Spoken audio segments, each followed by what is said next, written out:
O nome que eu dei à minha pregação foi As Perguntas de Deus. E porquê? O meu marido bem que me avisou que eu não devia ter trazido estes sapatos, portanto vocês ignorem, está bem? O pum-pum-pum que vão estar a ouvir.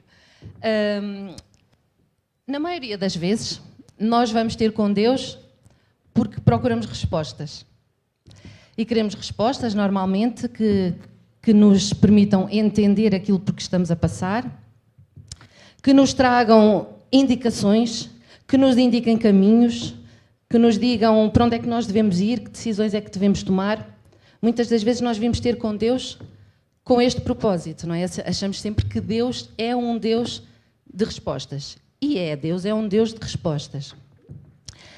Mas ao ler a Bíblia, e às vezes pensamos que se calhar até era bom que nós fôssemos assim um bocadinho autómatos, não é? Quando estamos numa encruzilhada, quando estamos em alguma situação que não sabemos muito bem o que fazer, ou para as quais não encontramos respostas, gostávamos muito de chegar ao pé de Deus e que tivéssemos um botão, fôssemos tipo uns autómatos, tivéssemos um botão em que Deus carregasse e de repente tudo ficava bem.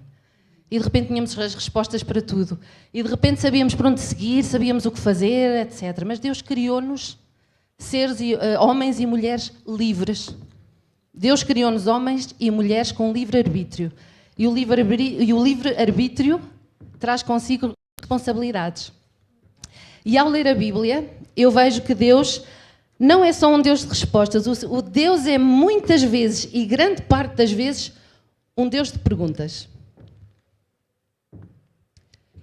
Eu vejo um mundo em que muitas das vezes nós procuramos respostas para as nossas perguntas, nós procuramos respostas para as nossas dúvidas, nós muitas vezes procuramos respostas que justifiquem as nossas ações, que tragam tipo eufemismos, em que nós consigamos olhar para as nossas ações e olhemos para elas e digamos: epá, tudo bem, eu cometi este erro, eu cometi esta falta, eu cometi este pecado, mas se calhar há aqui uma resposta qualquer que eu possa encontrar que a vai desculpabilizar. Muitas vezes nós procuramos respostas nesse sentido.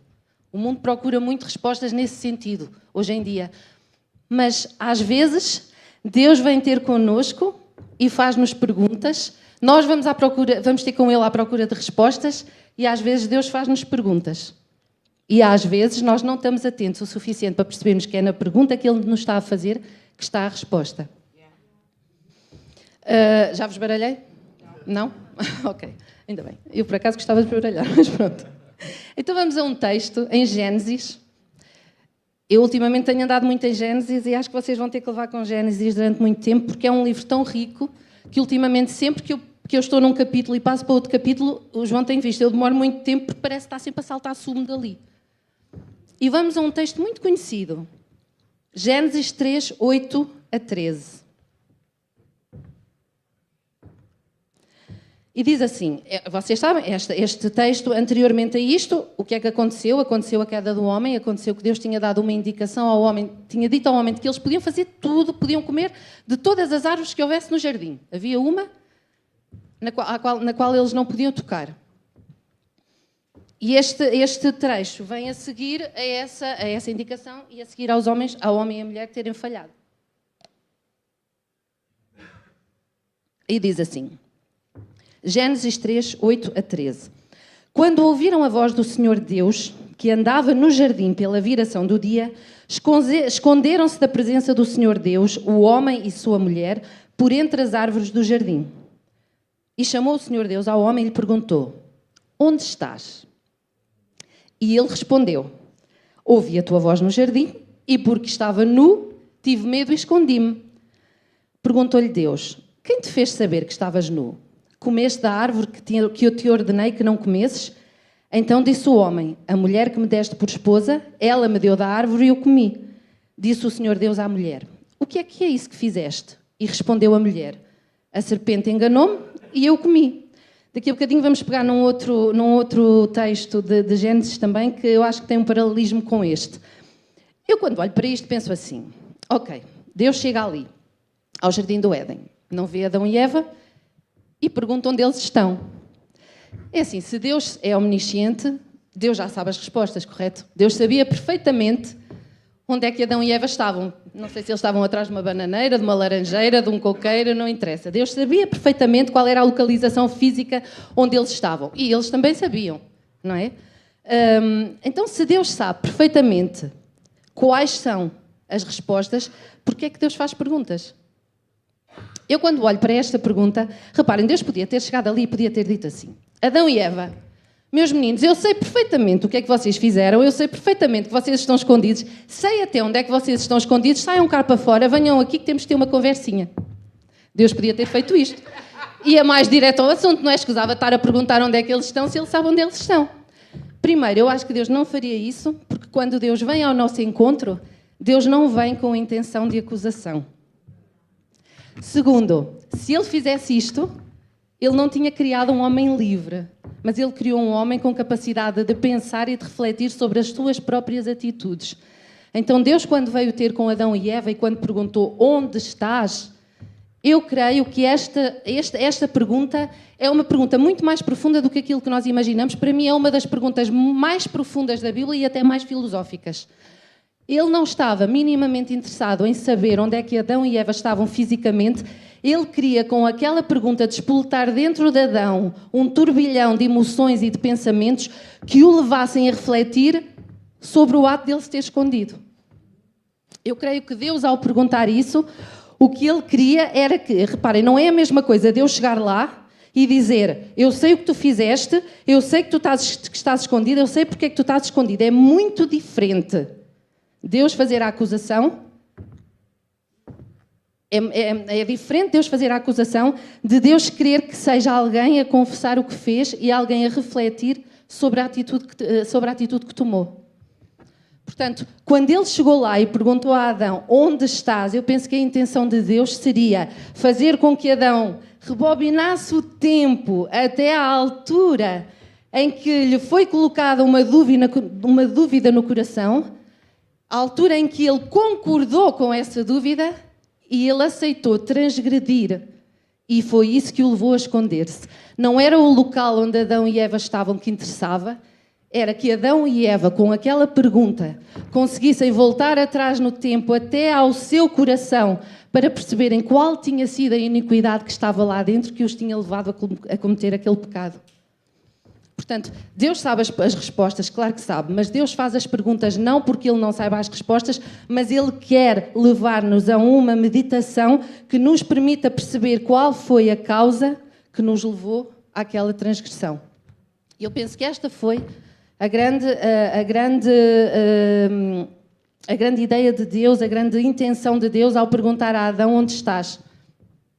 Reparem que a confissão, eu penso sempre que se Adão tivesse o mais maduro em Adão teria sido, quando Deus lhe perguntou onde ele estava, teria sido Adão sair cá para fora e dizer assim: Deus, eu lá atrás tive uma dúvida, alguém me colocou uma dúvida no coração, eu concordei com essa dúvida e eu desobedeci àquilo que tu tinhas feito e por isso eu me escondi e por isso eu fiquei com vergonha de ti.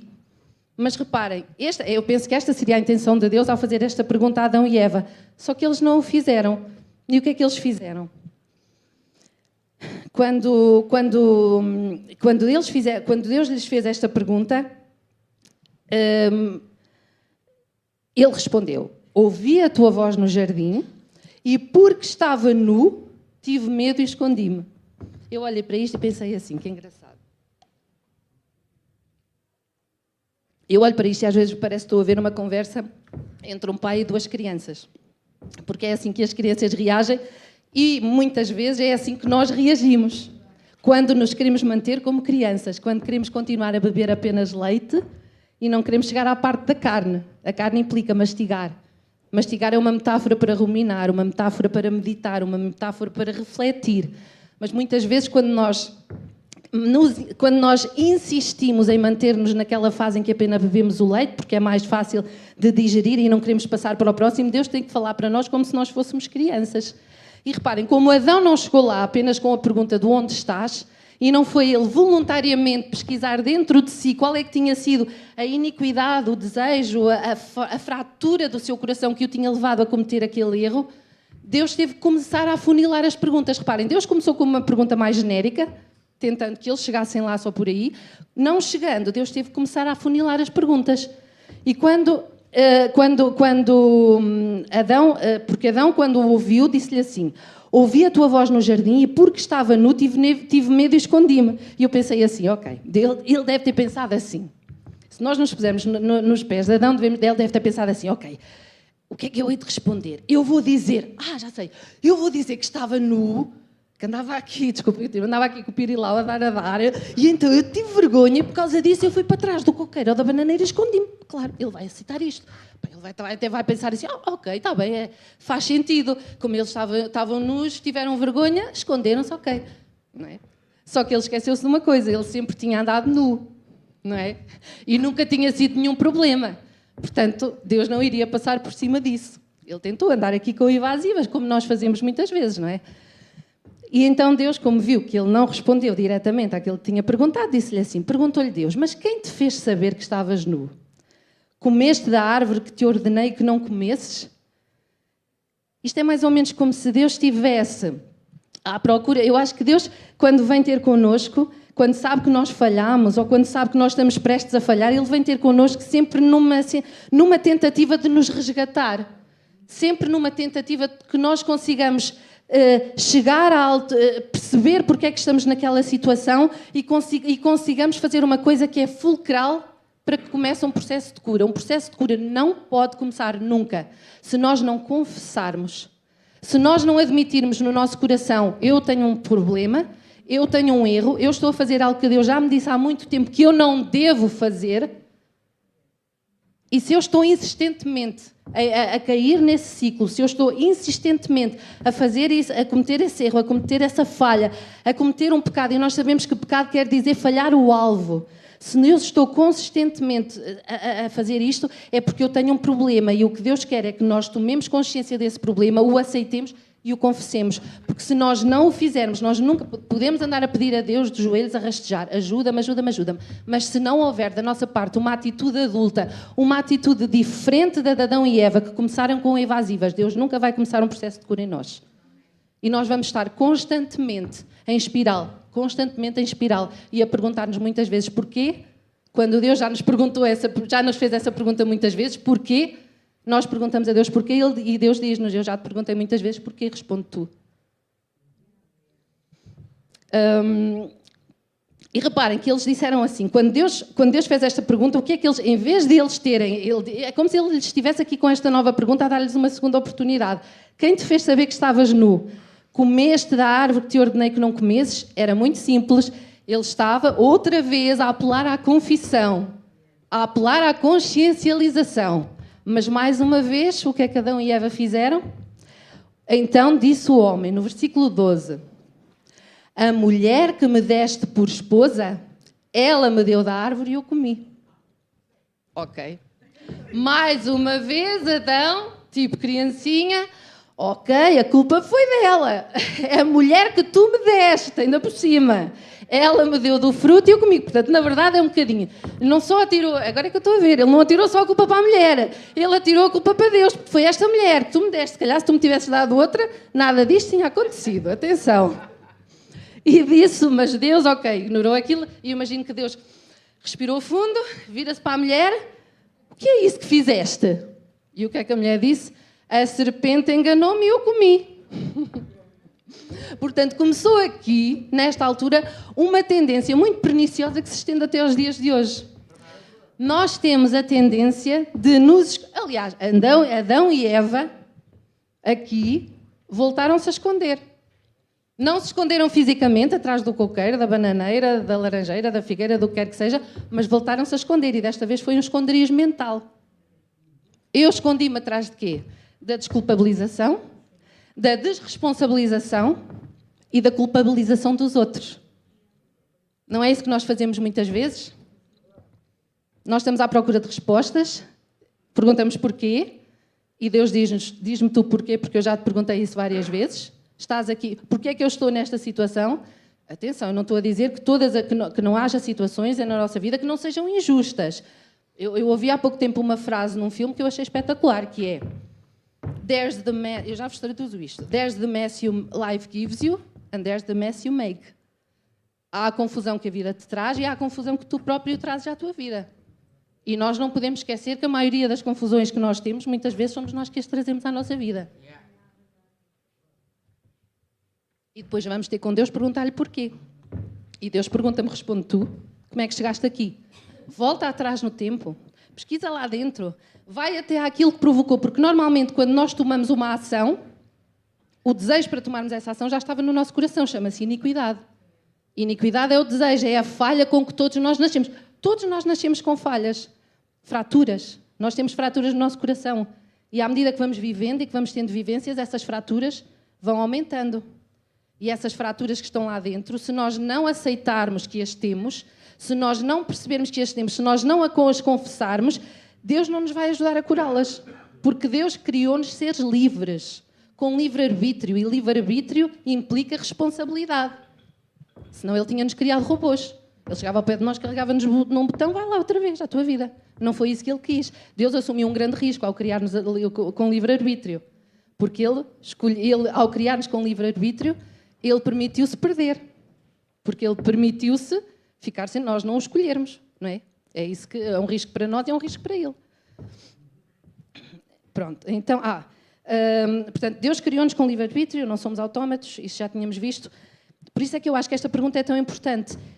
Esta do onde estás, porque o onde estás não é só o onde estás fisicamente, na verdade isto era onde é que tu estás, Adão, no teu relacionamento comigo. Onde é que tu estás espiritualmente?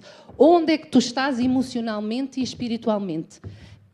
Passando isto para a nossa vida, é como se Deus, várias vezes na nossa vida, quando nós passamos por circunstâncias em que estamos confusos, em que não percebemos porque é que estamos numa determinada situação, é como se Deus, e muitas das vezes porque estamos em determinada situação, escondemos-nos dele. Vocês vão de reparar que tanto aqui como na cena que nós vamos ler a seguir, que é a cena de Caim, Deus nunca deixou de vir ao encontro do homem. Mesmo quando o homem cometeu uma grande atrocidade, como Caim fez, Deus veio sempre. E veio sempre com perguntas. Deus vinha sempre com a intenção de resgatar. Deus é um Deus de amor, um Deus de compaixão. É um Deus que quer que, se puder, usa sempre a misericórdia. Mas para Ele usar a misericórdia, nós temos que ser participativos, nós temos que a aceitar. E nós temos que nos responsabilizar. E nós temos que aceitar e confessar que pecamos. E muitas vezes nós não estamos a ouvir isto. Mas é assim que Deus funciona. E Deus veio ter com Ele. Deus veio ter com Ele. E Deus vem ter connosco em muitas das situações em que nós nos metemos e em que insistimos em metermos. E Ele vem ter connosco e diz-me, eu tiro-te dessa situação. Mas eu primeiro preciso que tu me respondas a isto. Onde estás? Porque eu posso te ajudar, mas se tu não souberes onde estás, se tu não perceberes qual é a iniquidade que te trouxe até aqui, daqui a 3, 4 meses tu vais estar na mesma situação. Daqui a 3, 4 anos tu vais estar na mesma situação. E depois vais estar a vir ter comigo outra vez à procura de respostas. E eu vou-te fazer a mesma pergunta. Onde estás? Onde estás, Ana? Onde estás, João? Onde estás, Cristina? Onde estás, Dé? Deus faz-nos essa pergunta. E nós temos que ser honestos o suficiente para querermos responder a essa pergunta, se queremos passar a outros patamares que Deus tem para nós. Senão Deus vai deixar-nos no mesmo patamar. Há pouco tempo eu estava a ouvir uma mensagem do René, como é que ele se chama? O Ed René Kivitz, e eu achei muito engraçado, porque eu achei que ele foi tal, as pessoas que estavam a ouvir até diziam, ganda bolachada que ele nos deu. E é verdade, às vezes nós precisamos destas bolachadas para acordar para a vida. Ele estava a dizer assim, aquela tendência que as pessoas têm de transgredir e pedir perdão, transgredir e pedir perdão, transgredir e pedir perdão, ele usou um termo engraçado. E isso faz com que nós tenhamos uma vida suja, uma vida que é indigna. E ele diz assim, porque as pessoas às vezes perguntam-nos assim, mas a função de Deus é perdoar. Claro, a função de Deus é perdoar, mas a nossa função é ter vergonha na cara. Foi tal e qual o que ele disse. É verdade, porque há uns anos atrás eu estava a ler um livro que é o Papa Goriot, do Balzac. Conheces, Adriana, esse livro? E há uma certa altura em que o Papa Goriot diz assim, quando fui pai, entendi Deus. E eu li este livro numa altura em que eu achava que Deus era mau, era tudo. Eu achava que Deus era o culpado de tudo. Vocês já sabem a minha história e sabem que era assim que eu pensava.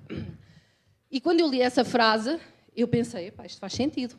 Realmente, quando nós vamos ter com os nossos filhos e quando nós os corrigimos, nós somos amorosos, porque nós amamos os nossos filhos. Mas quando nós dizemos isto não pode ser assim, quando nós os ensinamos, etc., quando nós, por exemplo, quando eles são pequenitos e agora vais ficar com o seu telemóvel uma semana, porque fizeste isto e isto e isto, nós fazemos isso Não porque, e perdoamos quando eles nos pedem perdão, mas nós não os perdoamos para que eles continuem iguais. Porque se nós fizermos isso para que eles continuem iguais, nós não os amamos. Portanto, Deus não quer. É a função de Deus perdoar, sim.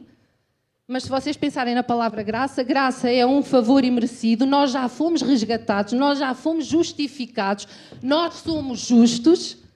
Mas a graça tem a outra face, que é um poder que te capacita. Se a graça é também um poder que te capacita e se ela é um favor de Deus, é porque Deus te resgata, não para que tu continues na mesma, mas Ele resgata-te para que tu passes a patamares espirituais diferentes que te vão permitir aceder a todas as bênçãos do reino de Deus, que te vão permitir crescer, que te vão permitir passar do estado de criança que só bebe leitinho para o estado de adulto que aceita comer carne, uma boa costeleta, uma boa picanha, etc., que aceita comer carne, daquela carne que custa a mastigar, mas que depois de mastigada e depois de entendida, Deus quer que nós cheguemos ao entendimento, depois de entendida, nos permite crescer. E isso é importante. Bem, vamos passar ao outro texto, que também é muito giro. Este aqui acho que ainda tem mais sumo. Eu bem que quero sair de Gênesis, mas eu acho que Deus não me deixa. Gênesis 4, 1 a 7.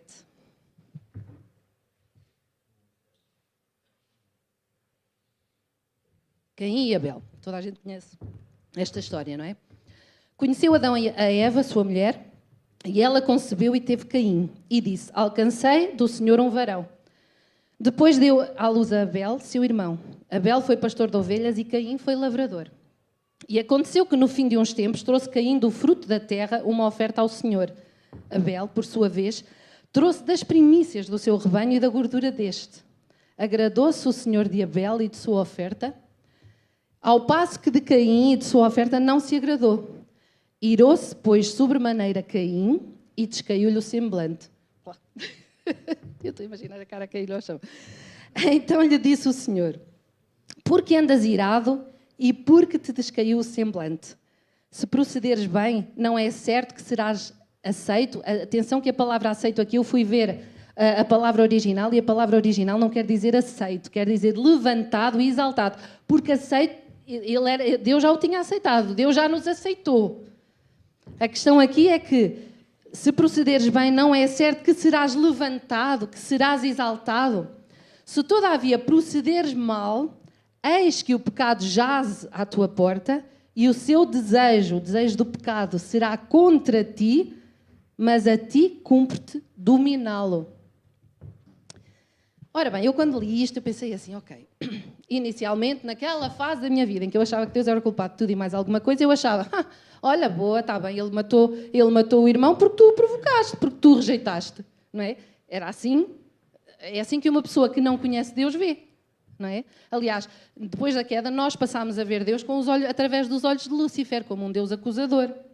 Até o conhecermos e percebermos que Deus é Pai, até percebermos como é que Deus funciona, até percebermos como é que é o caráter de Deus, é assim que o vemos. E vocês vão reparar que era assim que Caim o via.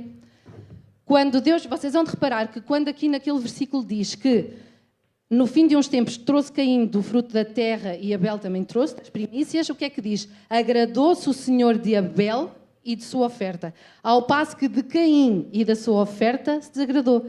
Aqui não era a questão da oferta, ou melhor, não era a questão da preciosidade da oferta, da valiosidade material da oferta. Reparem que primeiro diz que Deus se desagradou, antes de se desagradar da oferta, ele desagradou-se de Caim. E antes de se agradar da oferta de Abel, ele agradou-se de Abel. Ele desagradou-se de quê? Foi da oferta? Não, ele desagradou-se do coração de cada um. Ele desagradou-se do coração de Caim e desagradou-se do coração de Abel. A oferta de cada um deles era apenas o reflexo do que já estava no seu coração. Não é? Tudo aquilo que era material, até se vocês virem em Lucas, há em Lucas, se não me engano, Lucas 21, 2, não é preciso abrirem, mas há aquela história que vocês devem conhecer, da viúva, que deu 2 moedas pequenas. Era talvez, se calhar, foi a oferta mais pequenina que foi dada naquele dia. Mas foi aquela de que Deus se agradou. Porquê? Porque ela deu tudo o que tinha. Não estamos a falar aqui, mais uma vez, só de bens materiais. Estamos a falar da predisposição do coração. A predisposição do coração de Caim desagradou a Deus e por isso refletiu-se na oferta que ele deu. O posicionamento, a postura do coração de Abel agradou a Deus e por isso refletiu-se na oferta que ele deu. Porque Caim tinha o seu coração em quê? Caim tinha o seu coração naquilo que ele fazia. Por isso é que Deus mais tarde lhe vai dizer, quando Deus o amaldiçoa, vai dizer, tu vais ser maldito sobre a terra, sobre o solo. Quando o semeares, o solo vai deixar de te dar a sua força. Porquê? Porque Caim colocava a sua identidade naquilo que ele criava. Caim tinha o seu coração nas coisas que ele criava. E por isso é que o solo deixou de lhe dar a sua força. Abel não. Abel tinha o seu coração. Abel devia olhar para as coisas que ele tinha como algo que veio de Deus. E por isso ele era grato. Caim não. Mas Caim quando ficou irado, ele não tentou perceber, primeiro, porque é que Deus tinha rejeitado a sua oferta e aceitou a do seu irmão. Não foi aquilo que ele fez. Um ser humano maduro o que faria era isso. Porque é que Deus rejeitou a minha oferta? O que é que eu terei feito de errado para Deus rejeitar a minha oferta? O que é que eu terei que corrigir em mim? E porque é que a do meu irmão foi aceita e a minha não? Ou melhor, não é uma questão de aceite. Porque é que a dele foi agradável a Deus e porque é que a minha não foi agradável a Deus? O que é que eu terei que melhorar em mim para que a minha oferta possa ser agradável a Deus como foi a do meu irmão? Mas ele não pensou isso. E como ele não pensou isso, mais uma vez Deus veio ao encontro dele. Reparem, Deus não foi ao encontro de Abel. Deus foi ao encontro daquele que naquele momento estava a precisar dele. Mas Caim, o que é que tinha feito? Caim olhou para aquilo que Deus fez como rejeição. E não é assim que nós muitas vezes nos sentimos? Quando algo não corre bem a alguém e algo não nos corre bem a nós, o que é que nós pensamos? Nós sentimos-nos rejeitados. Em vez de Caim ter tentado perceber o que é que se estava a passar, não, ele preferiu abraçar aquele sentimento de rejeição e deixar que isso começasse dentro do seu coração a criar ira, porque se diz aqui que ele se irou e o seu semblante caiu. Ele começou a deixar que algo que deveria, que um sentimento mau, como um sentimento de sentir rejeitado, começasse a criar raízes dentro do seu coração e o levasse depois a cometer o ato que ele cometeu. Mas reparem que antes que ele cometesse o ato que ele cometeu, Deus veio ter com ele. Deus veio ter com ele e não foi ter com Abel, foi ter com ele. E quando foi ter com ele, o que é que ele fez? Perguntas. Já que não chegaste lá sozinha, eu vou-te perguntar. Então Deus perguntou-lhe. Então lhe disse o Senhor, veio ter com Caim, porque andas irado e porque te descaiu o teu semblante. Eu acho que Deus, quando fazia estas perguntas, devia fazer um compasso de espera. Está à espera que ele pense, está à espera que ele reflita e depois me responda. E Deus começa sempre por fazer perguntas mais genéricas, como a primeira, onde estás? Não é? E aqui foi a mesma coisa. Porque te iraste, porque te descaiu o semblante, à espera que ele conseguisse com isto pôr cá para fora o que estava a desabafar, dizer o que tinha pensado, etc. Para que se calhar Deus conseguisse fazê-lo ver as coisas de outra forma. Mas ele, não respondendo, Deus disse-lhe assim: se procederes bem, não é certo que serás levantado, exaltado? Outra pergunta, a afunilar outra vez as perguntas. Se todavia procederes mal, eis que o pecado jaz à tua porta e o seu desejo será contra ti, mas a ti compre-te-minal. Eu acho esta frase muito importante, que é assim: se ele procedesse bem, seria exaltado, mas como ele procedeu mal, como o seu coração não estava na sintonia de Deus, como o seu coração estava nas coisas erradas e estava a deixar que dentro dele crescessem coisas que não eram consonantes com a vontade de Deus, o que é que ele estava a fazer? Estava a permitir com que o mal ficasse à sua porta, com que o mal rondasse. É como se o mal andasse a se ir andar. E o seu desejo, o desejo do mal, seria contra o seu coração. Se ele procedesse de outra forma, seria ele a dominar sobre o mal e o mal não lhe faria nada. Mas o que é certo é que Deus veio ter com ele, num momento em que ele estava mal, e veio ter com ele, eu acho que mais uma vez Deus veio ter com ele no sentido de o resgatar.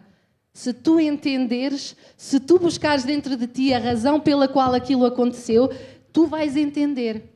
Será que tu estás disponível para responder a estas perguntas que eu te estou a fazer? E nós sabemos o que é que aconteceu. Caim não aceitou as perguntas de Deus. Caim não aceitou a reflexão que Deus o estava a convidar. Se Caim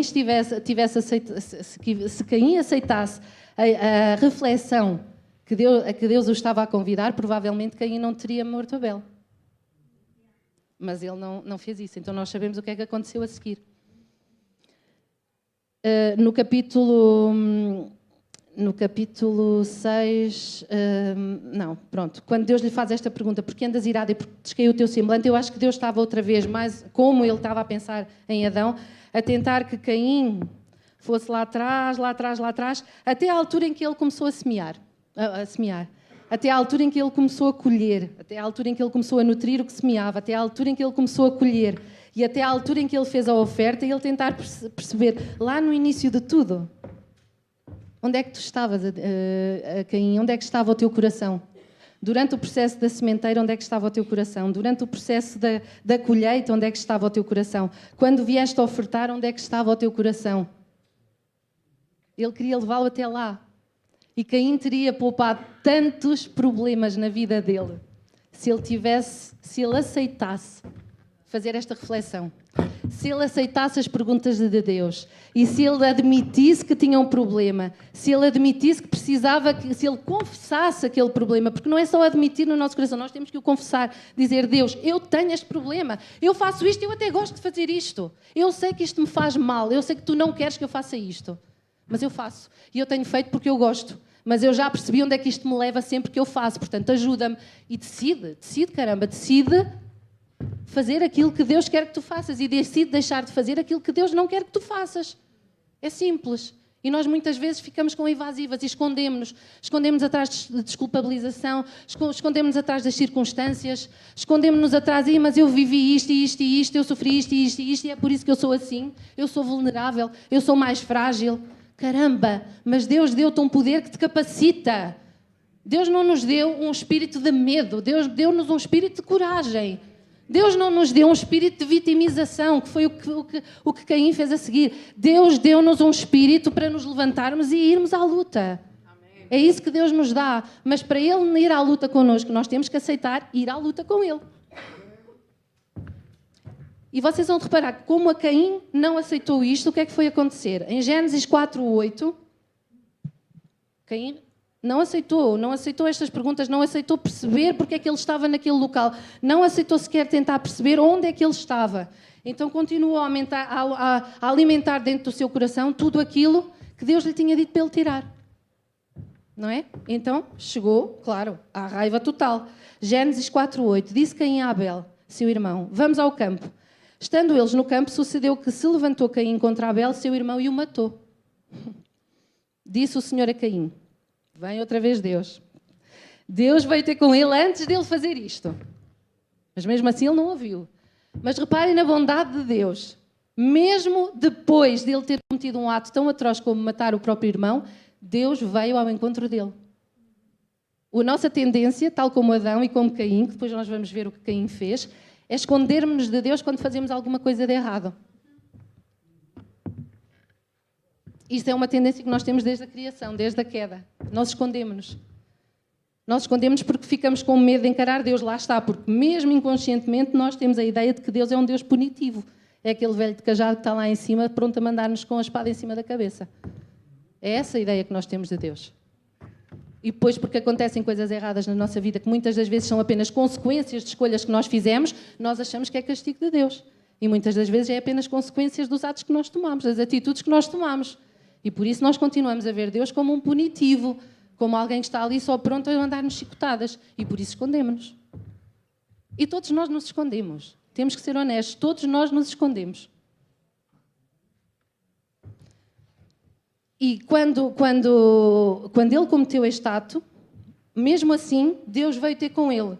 Lá vem Deus outra vez. Ele deve ter uma paciência. Disse o Senhor a Caim: onde está Abel, teu irmão? Ele começa outra vez com uma pergunta mais genérica. Onde está Abel, teu irmão? Para chamar aqui à confissão. Para chamar ao assumir do problema. Se o meu irmão não está aqui, foi porque eu fiz isto, e eu fiz isto porque lá atrás eu senti isto. E porque lá atrás eu não tratei isto que eu estava a sentir. Então eu fiz aquilo. E o que é que ele faz? Respondeu ele, que isto aqui ainda foi muito pior do que o outro a dizer que estava nu atrás da bananeira ou do coqueiro. Ele respondeu, não sei, acaso sou eu tutor do meu irmão? E eu estou a imaginar, Deus, desta vez já só não levas uma bolachada porque não tenho mãos. E Deus disse, que fizeste? Eu aqui já denoto que Deus ficou irritado. Quando ele respondeu assim, não é? Os nossos filhos, se nós perguntarmos alguma coisa, eles nos respondem, porque ele respondeu de forma jocosa. Ele tinha morto o seu irmão. Ele não fez só uma coisinha simples, ele matou o irmão. E teve a lata de chegar ao pé de Deus e dizer que sei lá do meu irmão. Eu lá sou tutor dele. Até Deus deve ter sentido irritado, obviamente. Aliás, sentiu. Ele a seguir disse, que fizeste? A voz do sangue do teu irmão clama da terra a mim. Ele já sabia o que é que tinha acontecido. Mas ele queria, quando ele nos faz perguntas, é para ele querer. Eu já sei, mas agora eu quero é que tu saibas. Porque tu, para cresceres, precisas de te conhecer. Tu, para cresceres, precisas de perceber o que é que te levou a tomar determinada atitude. Porque quando tu tomas determinada atitude, essa atitude já está no teu coração há que tempos. Eu quero que tu a conheças. Porque se tu não tratares dessa atitude que está no teu coração, isto vai continuar a acontecer. E às vezes nós até pensamos assim, eu até sei o que é que provocou isto, mas às vezes não sabemos. Nós às vezes não sabemos. Às vezes há coisas que nos aconteceram na infância ou que nos aconteceram numa altura da nossa vida da qual nós não temos memória e que causaram fraturas no nosso coração que nos levam a estar constantemente a cair nos mesmos erros. E nós às vezes não sabemos. Mas Deus, o que te faz-te na mesma a pergunta, porque Ele quer que mesmo que tu não saibas, vais procurar ajuda para saber. Através dele é possível que o Espírito Santo te leve até lá, mas às vezes é preciso tu teres pessoas que te ajudem a chegar lá. Às vezes precisas de pessoas, de conselheiros, de terapeutas que te possam ajudar a chegar ao problema, em conjunto com elas e com o Espírito Santo. Tu vais chegar à razão do problema, mas para tu chegares lá, tu tens que estar disponível a responder às perguntas que Deus te faz. Porque se tu não estiveres disponível para isso, tu não vais chegar ao problema. E se tu não chegas ao problema, tu não vais resolver as ações, vais continuar a fazer a mesma porcaria. E Deus veio ter com ele outra vez e veio tentar que ele tivesse outra vez a dizer o que é que tinha feito. E ele respondeu desta forma, e Deus irritou-se e disse, que fizeste? A voz do sangue do teu irmão clama da terra a mim. És agora, pois, maldito por sobre a terra, cuja boca se abriu para receber de tuas mãos o sangue do teu irmão. Reparem, ele não estava a amaldiçoar tudo em Caim. Ele disse-lhe, és maldito por sobre a terra. Porquê? Porque ele sujou a terra com o sangue do seu irmão. E aquela terra era a terra da qual ele tirava a sua força. Lembram-se que eu há bocadinho disse-vos que Caim tinha a sua identidade naquilo que ele criava. E ele criava através do sol, porque ele era agricultor, ele era lavrador. Deus estava a amaldiçoar, na verdade ele estava a amaldiçoar aquilo que lhe dava a sua força, porque ele disse-lhe depois, quando lavrares o solo, não te dará ele a sua força, serás fugitivo e errante pela terra. Porque é que ele ia ser fugitivo e errante? Porque se ele estava num sítio, aquilo não lhe dava a sua força, ele tinha que ir procurar solo que lhe desse a sua força. Ele ia andar errante. Deus disse-lhe isto. Mas o que é que Caim fez? Reparem bem. Caim disse ao Senhor, é tamanho o meu castigo, isto no versículo 13. Então Caim disse ao Senhor, é tamanho o meu castigo que já não posso suportá-lo. Eu acho que há aqui uma peculiaridade engraçada, que isto é muito parecido com aquilo que aconteceu ao filho pródigo. Ele não diz, é tamanho o meu pecado que eu já não posso suportá-lo. Ele disse, é tamanho o meu castigo que eu já não posso suportá-lo. O filho pródigo também decidiu que ia voltar à casa do pai, não porque se tinha arrependido do que tinha feito ao pai, mas porque tinha fome, porque perdeu tudo o que tinha. E mesmo assim, Deus teve misericórdia, e mesmo assim, Deus tem misericórdia, porque Deus sempre que puder usar de misericórdia, Ele vai usar. E ele disse-lhe, é tamanho o meu castigo que já não posso suportá-lo. E depois aqui vem uma parte que eu disse, opá, sinceramente, o que é que ele disse? Lembram-se do que Deus lhe tinha dito? És maldito sobre a terra, portanto a terra vai deixar de te dar a sua força, serás fugitivo e errante pela terra. E o que é que Caim entendeu? Eis que hoje me lanças da face da terra. Deus não disse nada disto, nunca disse que o ia lançar da face da terra, mas Caim entendeu isto. O que é que ele entendeu também? Da tua presença e de esconder-me. Atenção, Deus nunca lhe disse para ele se esconder, ele é que, tal como a tendência que Adão e Eva já tiveram e nós também temos, ele é que disse que se ia esconder. E a seguir, serei fugitivo e errante pela terra, sim. Quem comigo se encontrar me matará. Deus alguma vez disse isso lá atrás? Não. Portanto, o que eu noto aqui é que Caim colocou, por causa da forma como ele via Deus, não como um pai que estava ali para o resgatar, Caim não percebeu que Deus estava ali para o resgatar, Caim colocou sobre ele muito mais peso do que aquilo que Deus tinha colocado sobre a vida dele. Ele iria viver as consequências do que ele tinha feito. A terra que lhe dava o solo foi amaldiçoada porque ele lançou sobre ela o sangue do seu irmão. Portanto, ele ia ser errante sobre a terra, sim senhor. Ele ia ser isso, ele aqui disse. Ele iria deixar de tirar do solo a sua força. A sua identidade não ia mais funcionar. A sua identidade no solo, através do solo, nas coisas que ele criava, etc., não ia mais ter a sua força. Mas ele colocou sobre ele muito mais peso do que aquilo que Deus tinha colocado. E por isso ele via Deus assim e por isso ele se escondia. E aqui tem uma coisa a seguir, no versículo 15, que eu acho que é um símbolo muito grande da misericórdia de Deus. O que é que Deus fez? O Senhor, porém, lhe disse: 7 vezes que recairá a vingança sobre quem matar Caim. E diz que Deus colocou uma marca, um sinal em Caim, para que ninguém o ferisse de morte. Há um versículo na Bíblia que diz que nós somos tentados, mas que nunca somos tentados além daquilo que conseguimos suportar e que Deus já criou o escape. Eu acho que o escape é esta marca de Caim.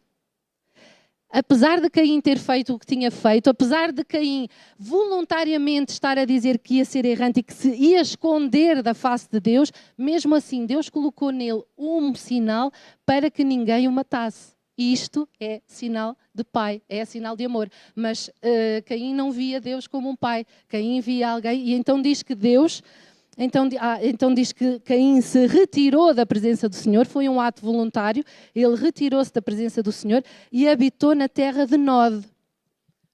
Só por curiosidade, Nod é uma palavra que é radical de um verbo hebraico que significa vaguear ou andar errante. Até o sítio que ele escondeu para viver simbolizava aquilo que ele tinha voluntariamente escolhido, andar errante. Ele afastou-se da presença de Deus.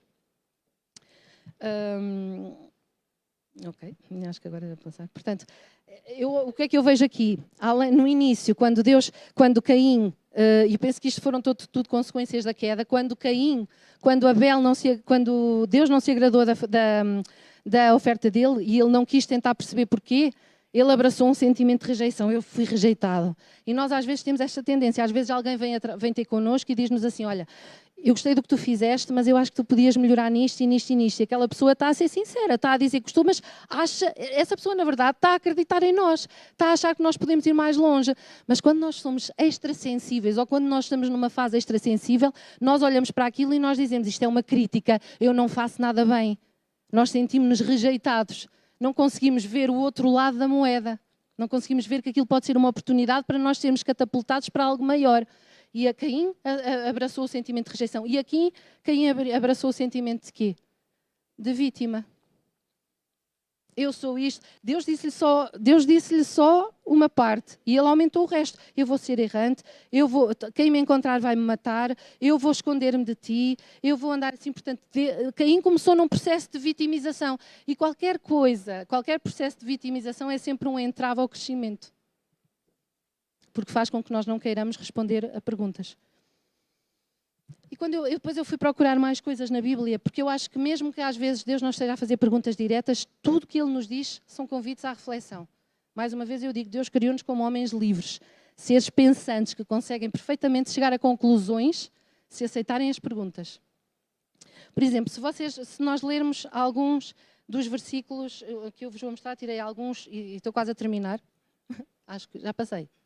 Não sei. Passei? Não? Mas está quase. Coríntios 13:3. Isto não é nenhuma pergunta, mas vocês vão me dizer o que acham. Deus, muitas das vezes, convida-nos à reflexão para nós tentarmos perceber quais são as intenções do nosso coração.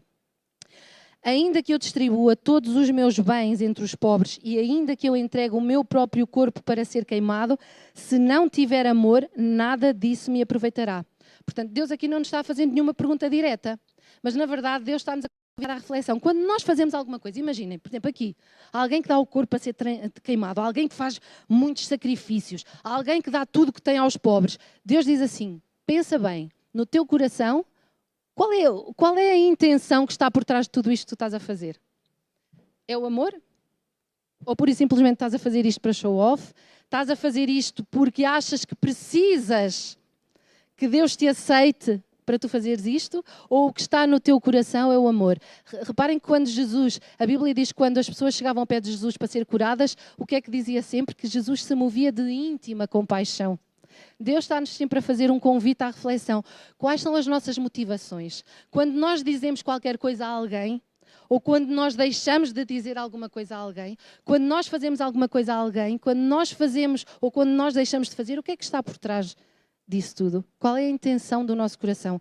Isto são tudo, não sendo perguntas diretas, são tudo convites à reflexão. Deus está constantemente a convidar-nos à reflexão. Quando Deus diz assim, meus amados, tenham isto em mente, em Tiago 1,19, sejam prontos para ouvir, tardios para falar e tardios para irar-se. Isto é o quê se não um convite à reflexão? Antes de falar, pensa. Antes de falar, ouve. Antes de ira-te, podes-te irar, mas ser tardio para irar-te. Ser tardio para falar. Nós às vezes ficamos prisioneiros das nossas palavras. Nós às vezes dizemos algumas coisas e depois pensamos assim, pá, eu não devia ter dito isto, mas já está dito. E muitas vezes estamos prisioneiros deles, porque depois às vezes mudamos de ideias ou achamos que aquilo que dissemos foi mau e às vezes depois já nem, porque somos orgulhosos, já nem vamos dar o braço a torcer e dizer eu estava errado e ficamos prisioneiros daquilo que nós dissemos. Isto é o que senão Deus a fazer-nos perguntas? Ou Deus a convidar-nos a fazermos perguntas a nós mesmos? Porquê é que eu vou dizer isto agora? Isto que eu vou dizer vai produzir vida ou vai produzir morte? Isto que eu vou dizer agora é realmente necessário? Ou isto que eu vou fazer agora é realmente necessário? Ou isto que eu vou escrever agora é realmente necessário? Eu penso muitas vezes nas redes sociais. Eu penso muitas vezes que quando Deus nos disse, vocês vão ser conhecidos como meus filhos, se vos amardes uns aos outros, e nós vamos às redes sociais e o que nós vemos entre os cristãos é que eles fazem tudo mesmo, menos amar-se uns aos outros. E eu penso assim, será que quando nós fazemos isto, nós estamos a ouvir que Deus, nós estamos a deixar que Deus nós estamos a pensar? Nós estamos a pensar? Que Deus convida-nos a pensar. Será que nós estamos a fazer perguntas a nós mesmos? Será que nós estamos primeiro a ouvir? Porque às vezes nós vamos escrever qualquer coisa sobre alguém e depois para ali tudo a disparar. E depois vem outra pessoa que nem sabe do que é que se passou, mas porque sabe bem, estar ali, tu vais picaçar ainda mais. E quem está de fora, eu às vezes penso, quem está de fora e começa a olhar, deve dizer, estes aqui odeiam-se. Portanto, não podem, não são conhecidos como filhos de Deus. Ninguém os vai reconhecer como filhos de Deus. E Deus diz que a terra clama pela manifestação dos filhos de Deus. E se Deus diz que nós vamos ser conhecidos se nos amarmos uns aos outros, então nós temos que parar para pensar antes de escrevermos o que quer que seja nas redes sociais. Ou antes de dizermos o que quer que seja. Nós temos que pensar e temos que ouvir. E mais, há um versículo que eu acho muito importante e que para mim eu vou terminar com este, que é em Mateus 5,9, no Sermão da Montanha, Deus diz assim, Jesus diz assim, bem-aventurados os pacificadores, porque eles serão chamados filhos de Deus. E nós às vezes somos tudo menos pacificadores. Se nós tivermos um irmão que vem ter connosco e nos diz assim, não sei quem, um irmão que está irritado ou está magoado com um outro irmão, e em vez de fazer aquilo que Deus sempre diz, porque Deus diz que mesmo antes de tomar a ceia, se temos alguma coisa contra um irmão, nós temos que ir falar com ele e fazer as pazes com ele, não é ter um problema com X e ir falar com Y sobre o problema que tem com X. Vai falar com o teu irmão, faz as pazes com o teu irmão e depois vem e toma a ceia. É o que ele diz. E nós normalmente ignoramos isto. Eu tenho um problema com o meu irmão, mas como eu não posso ver o meu irmão à frente, como é que eu vou falar com o meu irmão? Mas é aquilo que Deus te pede para fazer. Então, como eu não posso falar com o meu irmão, eu vou falar com o outro irmão. Sobre aquilo que o outro irmão me fez. E aquele irmão a quem eu vou falar deve ter em mente que nós somos chamados para ser pacificadores. Eu não sou chamada para ouvir a queixa do meu irmão e pôr mais achas na fogueira. Eu não sou chamada para ouvir aquilo que o meu irmão diz e aumentar a raiva dele. Eu sou chamada para ser pacificadora. Eu sou chamada para, ao falar com o meu irmão e perceber que ele não fez aquilo que Deus já o mandou fazer, que é ir falar com o seu irmão primeiro, é dizer-lhe, olha, não podes ir falar com ele, não podes dizer a essa pessoa o que tu estás a sentir, ouvir o lado dele, tentar perceber, porque se calhar ele não quis dizer exatamente aquilo que tu entendeste, tal como Deus não disse tudo aquilo que Caim entendeu. Se calhar tu tens que ir falar primeiro com ele. Nós somos chamados a fazer isto, mas a maior parte das vezes não é isto que nós fazemos. Como nós, o ser humano, na sua carne, gosta do pipi-pipi e da cosquice, porque isso até traz alguma pimenta à vida, que a vida às vezes está sem sabor, então vamos por aqui um bocadinho de sal para ver se isto melhora. E alimentamos isso. E o que é que vamos criar? Tudo menos paz. E não somos reconhecidos como filhos de Deus. E isto devia estar sobre a nossa cabeça. E nós devíamos estar a pensar, ok, se eu não faço isto, a responsabilidade, ok, depois acontece todo aquele caos e nós pensamos, eu não disse nada, eu não fiz nada. Escondemos-nos, mais uma vez. Mas Deus chama-nos à responsabilização. Como diz o René Kivitz, pronto, é isso. Nós somos chamados a ter vergonha na cara. Deus perdoa, Deus tem compaixão, tem. E nós vimos aqui que Deus vem sempre ao nosso encontro, tantas vezes na nossa vida. E Ele pergunta-nos, onde estás? Onde estás? Onde estás?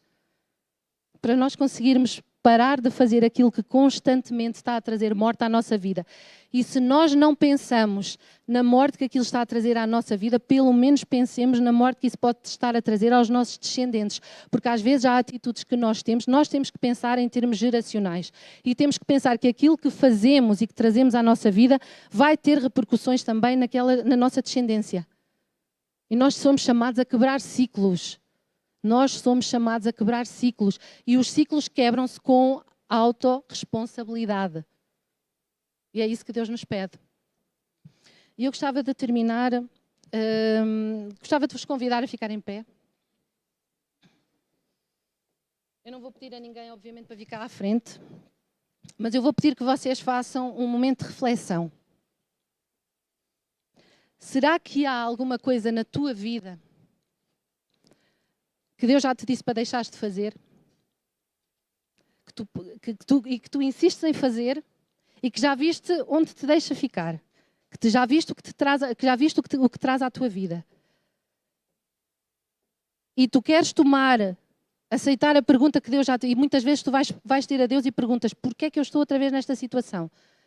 E Deus está-te a fazer a mesma pergunta outra vez. Onde estás?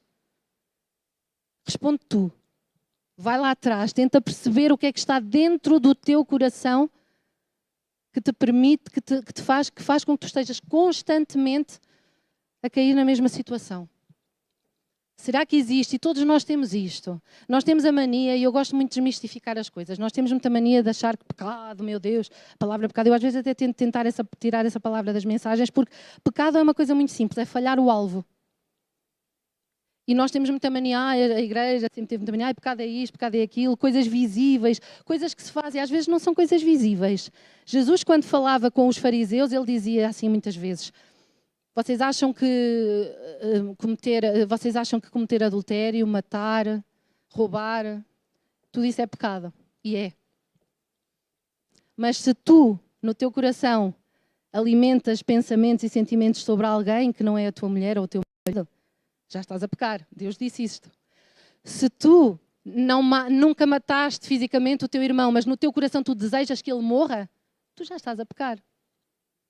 O que Jesus veio dizer àquelas pessoas, porque senão ele diz, se vocês acham que apenas aquilo que nós fazemos e que normalmente às vezes até podemos esconder, se vocês acham que isso é que é ser espiritual, então vocês não passam de muros caiados de branco. Mas Jesus disse, aquilo que nos faz concretizar ações são coisas que já estão no nosso coração. Portanto, tu até podes não matar o teu irmão, mas se tu constantemente estás a odiar o teu irmão e com vontade que ele morra, tu já estás a pecar. Portanto, nós temos que pensar que tudo aquilo, e ao fazeres isso, tu estás a desviar-te daquilo que Deus tem para ti, estás a falhar o alvo. O que é que na tua vida te está a fazer falhar o alvo? O que é que tu tens no teu coração, que Deus já te disse várias vezes, deixa isso? Procura ajuda. Tu podes dizer, eu não consigo sozinha, então levanta-te e vai ter com quem te possa ajudar. Procura ajuda. Alguém que te leve nessa caminhada de meditação, de consciencialização daquilo que está errado. Porque só a partir do momento em que tu percebes é aqui que está errado, eu admito que é isto que está errado, eu confesso que é isto que está errado, eu quero ser curada, aí Deus vai começar a curar. Há alguma coisa dentro do teu coração que tu precisas que Deus cure?